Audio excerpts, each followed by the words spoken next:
Akashvani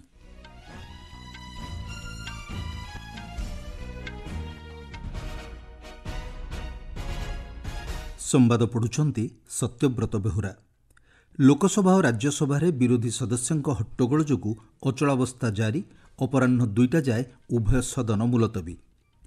Bharat Britain संपर्क दृढ़ करने उद्देश्य आज स्वाक्षरित हेब मुक्त वाणिज्य चुक्तिनामा। 2006 मसीह मुंबई ट्रेन विस्फोरण घटना बॉम्बे हाईकोर्ट का राय उपरे सुप्रीमकोर्ट का स्थगितादेश।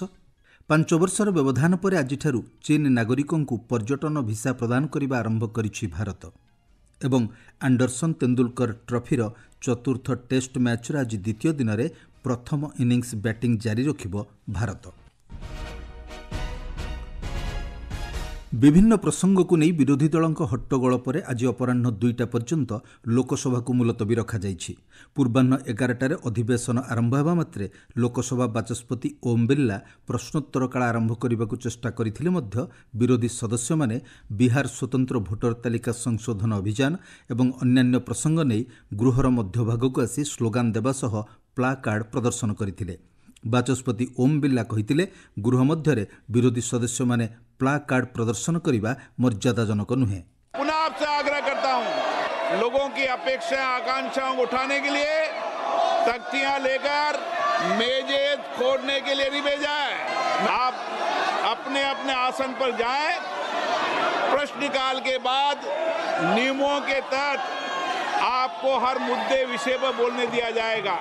श्री बिरला कहिथिले प्रश्नोत्तर समय शेष होगा पर विरोधी दल गुड़िकर दाबी अनुଯାयी विभिन्न प्रसंगरे सेमानंकु उपस्थापन करने लगी अनुमति दियाजिबो, किंतु विरोधी सदस्य माने हट्टगोल जारी रखिथिले। फलरे बाचस्पति ओम बिरला अपराह्न 2टा पर्यंत गृह को मुलतवी घोषणा करथिले। कोलाहल मध्य केन्द्र पेट्रोलियम और प्राकृतिक गैस मंत्री हरदीप सिंह पुरी देशव्यापी सीएनजी व्यवस्था संपर्क में उत्तर रखिथिले। राज्यसभा उपाध्यक्ष हरिवंश आज पूर्वाह्न नूतन भाव मनोनीत सदस्य उज्ज्वल निकम को शपथपाठ कराइछन्ति। श्री निकम मराठी भाषा शपथ ग्रहण करथिले। श्री हरिवंश सूचना देइथिले जे बिहार में स्वतंत्र भोटर तालिका संशोधन एवं देशव्यापी साइबर ठकई समेत विभिन्न प्रसंग नहीं विरोधी दल गुड़िक पक्षरु 30टी स्थगितादेश नोटिस हस्तगत होइछि। तेबे उपाध्यक्ष एसबु नोटिस गुड़िक विभिन्न सांविधानिक नियम आधार में प्रत्याख्यान करिछन्ति।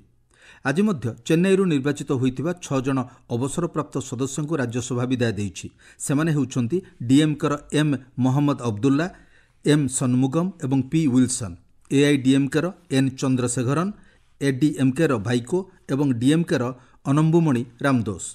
तेबे श्री विल्सन पुनर्बार निर्वाचित होइथिबारु आसंता कालीठारु तांकर कार्यकाल पुणी आरंभ हेबो। गृहर उपाध्यक्ष हरिवंश तांको अभिभाषण में कहिसंति प्रत्येक सदस्य गृहर आलोचन में अर्थपूर्ण अवदान देइछन्ति। सेमानंको अभिज्ञता, दृष्टिकोण और गणतांत्रिक मूल्यबोध अन्यमानंकु प्रेरणा जोगाइछि। अवसर ग्रहण करुथिबा सदस्यमानंकु कृतज्ञता जणाई केन्द्रमंत्री तथा गृहर नेता जेपी नड्डा सेमानंको मूल्यवान अवदान को प्रशंसा करिसंति। कांग्रेसर Pramod Tiwari, TMC Derek O'Brien, CPIM doctor John Brittas, डीएमकेर तिरुचि शिवा, जेडीयूर संजय कुमार झा एवं केन्द्रमंत्री रामदास अठावाले यह अवसर में वक्तव्य उपस्थापन करथिले। परे प्रश्नकाल आरंभ होगा मात्रे विरोधी सदस्य माने विभिन्न प्रसंग आलोचना दाबी करी स्लोगान देइथिले।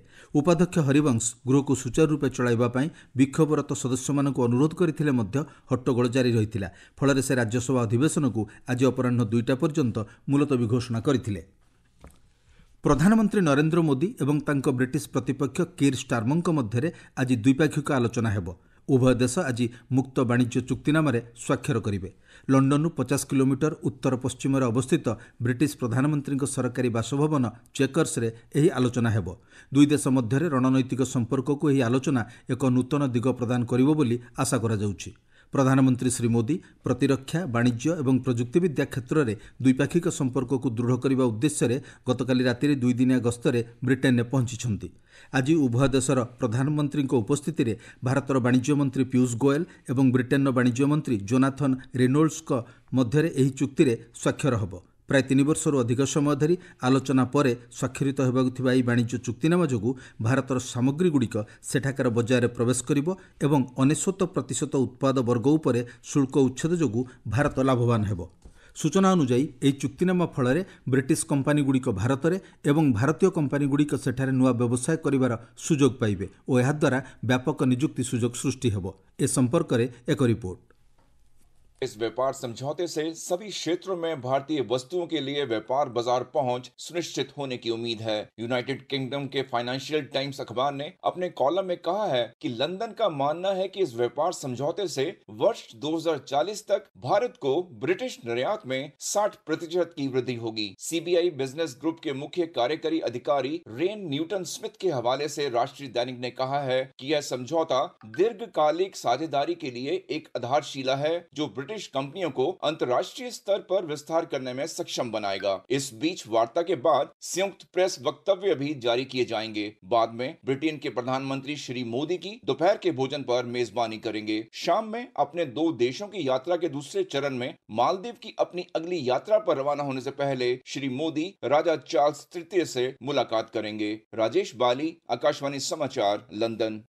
प्रधानमंत्री श्री मोदी आसंताकाली मालदीप गस्त करी मालदीप स्वाधीनतार 60तम वार्षिकी पालन में सम्मानित अतिथि भाव जोगदेवे। आपण माने संवाद शुणुछंती आकाशवाणी। 2006 मसीह मुंबई में घटिथिबा ट्रेन विस्फोरण घटना बॉम्बे हाईकोर्ट 12 जन अभियुक्तों मुक्त करने घटना सुप्रीमकोर्ट रहितादेश जारी करिसेंति। आज सुप्रीमकोर्ट बॉम्बे हाईकोर्ट को निर्देश को विरोध करी महाराष्ट्र सरकार पक्षर आगत आवेदन उपर विचार करी एही ट्रेन विस्फोरणर 12 जन अभियुक्तों नोटिस जारी करिसेंति। सॉलिसिटर जनरल तुषार मेहटा महाराष्ट्र पक्षर जस्टिस एम सुंदरेश और जस्टिस एनके सिंह को नहीं गठित खंडपीठ को जणाइछंति जे एही मामलारे जेलु खलास होइथिबा 12 जन अभियुक्तों पुणी आत्मसमर्पण करने लगी निर्देश देवाक चाहूनाहांती। अन्य पक्षरे राय उपरे बॉम्बे हाईकोर्ट को द्वारा दि जाइथिबा अन्य केतक निर्देशावली अन्य मामला को प्रभावित करने नहीं आशंका रहिथिबा से सर्वोच्च न्यायालय को अवगत कराइछंती। स्वराष्ट्र और समवाय मंत्री अमित शाह आज नुआदिल्लीर अटल अक्षय ऊर्जा भवन में समवाय नीति 2025 घोषणा करेंगे। भारत में समवाय क्षेत्र में संस्कारमूलक पदक्षेप भाव यह नीति आसंता 20 वर्ष पर्यंत समवाय आंदोलन को मार्गदर्शन करिवो बोली आशा करा जाउछि। समवाय मंत्रालय अनुଯାयी जातीय समवाय नीति सहयोग माध्यम समृद्धि दृष्टिकोण सहित समन्वय रखिबा लक्ष्य यह प्रस्तुत करा जाइछि। 5 वर्षर व्यवधान पर भारत आज चीन नागरिक मानक पर्यटन भिसा प्रदान करने आरंभ करिछि। बेजिंग रे थिबा भारतीय दूतावास और सांघाई और गुआंगझू रे थिबा कन्सुलेटर भिसा पाई चीन नागरिक माने ऑनलाइन आवेदन करिपरिबे बोली कुहा जाइछि। बेजिंग स्थित भारतीय दूतावास पक्षर मिलिथिबा सूचना अनुसार चीन नागरिक माने आवेदन केन्द्र में पासपोर्ट और अन्य दस्तावेज दाखल करिबा परे पर्यटन भिसा पाई आवेदन करिपरिबे। भारतर क्रीड़ावित माने विदेश में चली विभिन्न क्रीड़ा प्रतियोगितार सफलता अर्जन करुछंती। आज भारत इंग्लैंड चतुर्थ टेस्ट मैचर द्वितीय दिन खेल आरंभ होगा बेले चेस और बैडमिंटन में भारतीय क्रीड़ावित माने मुकाबिला करेंगे। ए संपर्क में एक रिपोर्ट। क्रिकेट रे भारत आज मानचेस्टर ओल्ड ट्राफोर्ड ठारे आंडरसन तेंदुलकर ट्रॉफीर चतुर्थ टेस्टर द्वितीय दिन में इंग्लैंड विपक्ष में प्रथम इनिंग्स बैटिंग जारी रखिब। भारतीय समय अपराह 3:30 मैच आरंभ हेब।